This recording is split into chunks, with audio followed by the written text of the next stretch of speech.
Alors bonjour, donc ce que je vais vous montrer cet après-midi, c'est comment vous pouvez créer un bloc-notes de classe ou un class notebook pour l'ensemble d'un groupe d'élèves. Donc, premièrement, vous devez ouvrir l'application Teams qui normalement est installée sur votre machine, mais si elle n'est pas installée, vous pouvez toujours aller la chercher dans le Windows Store, Microsoft Store.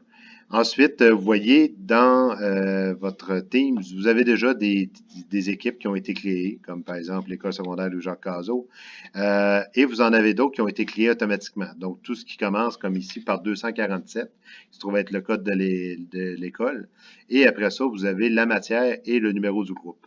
Donc, par exemple, si je veux me créer un class notebook pour, admettons, mon cours d'ATS de quatrième secondaire, ben, je peux, en cliquant dessus, je vais voir justement bon, une page qui s'ouvre avec les conversations, les fichiers, tout ça que je peux aller envoyer à mes élèves.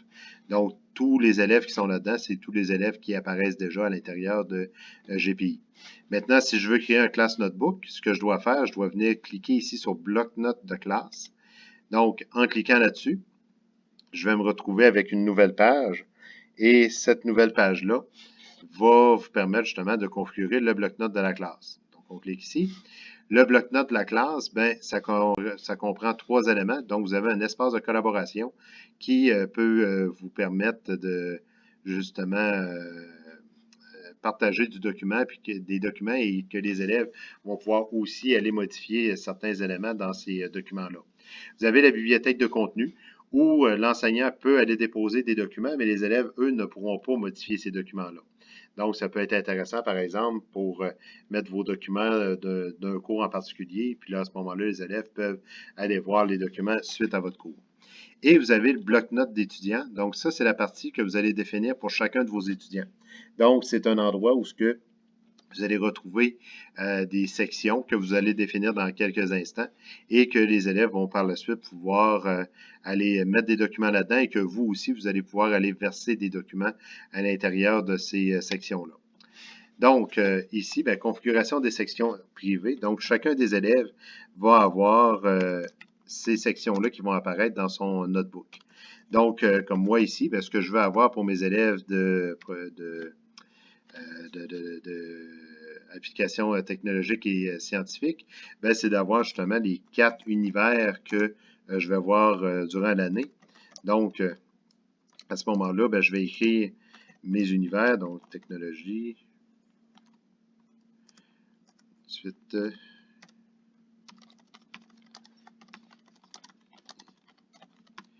donc, l'application ben, va créer justement ces quatre parties-là pour bon, donc, ces 4 sections-là pour chacun des élèves. Donc, tout ce qui me reste à faire, c'est de venir cliquer en bas à droite sur Créer. Et à ce moment-là, ben, le Teams est en train de créer justement le bloc-notes pour ce groupe-là. Donc, vous allez voir dans quelques instants, quand la création va être terminée, vous allez voir apparaître la page de OneNote. Et la page de OneNote, ben, à ce moment-là, c'est le OneNote Online qui va apparaître, donc la version en ligne. Mais je vous conseille très fortement de travailler sur la version qui est plus application de bureau. Ce que vous devez faire, c'est d'ouvrir justement OneNote. Il y a deux versions disponibles. Faire attention, bon, OneNote 2016, une interface un petit peu moins intéressante. Celui qui est marqué OneNote tout seul, c'est vraiment celui-là qui est le plus intéressant à travailler. Donc, comme vous voyez ici, c'est l'interface justement pour travailler avec OneNote. On va venir ici en haut à gauche pour voir justement les blocs-notes. Vous voyez présentement, moi j'ai 5 blocs-notes qui sont ouverts. Fait que si je veux aller vérifier, si je veux aller ouvrir mon bloc-notes de tout à l'heure, je vais cliquer sur Autre bloc-notes et je vais venir cocher justement mon bloc-notes du groupe 44 que je viens de créer et je vais faire ouvrir le bloc-notes. Fait qu'à partir de là, ben, mon bloc-notes va s'ouvrir. Et là, bon, ça prend toujours un certain temps avant que la synchronisation soit terminée. Donc, vous allez voir apparaître tout à coup ma bibliothèque de documents que je vais pouvoir partager aux élèves, mais que les élèves ne pourront pas les modifier. Ensuite, le deuxième élément, j'ai l'espace de collaboration où ce que les élèves peuvent déposer un document et aller collaborer entre eux pour aller justement ajouter des documents. Et ensuite, ben, j'ai le nom de chacun de mes élèves. Donc, pour chacun de ces élèves-là, et là, je vais cliquer, mais ça va prendre un certain temps avant que le tout soit bien synchronisé. Donc, à ce moment-là, je vais voir apparaître ici les 4 sections que j'ai déjà créées préalablement. Donc, mes 4 univers que je lui ai demandé de créer. Maintenant, lorsque je veux envoyer un document à tous mes élèves, à ce moment-là, ce que je peux faire, comme là ici, je vais aller chercher ma première page, je vais ici dans l'onglet Bloc-notes pour la classe et je vais cliquer sur Distribuer une page.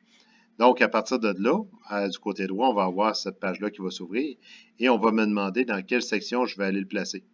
Fait qu'ici, par exemple, je veux l'avoir dans l'univers matériel. Si je clique sur Distribuer, bien, la page que j'ai ici présentement va être distribuée automatiquement à tous mes élèves au complet. Donc, comme ça vous permet de distribuer un document. Et par la suite, ben, si vous allez dans chacun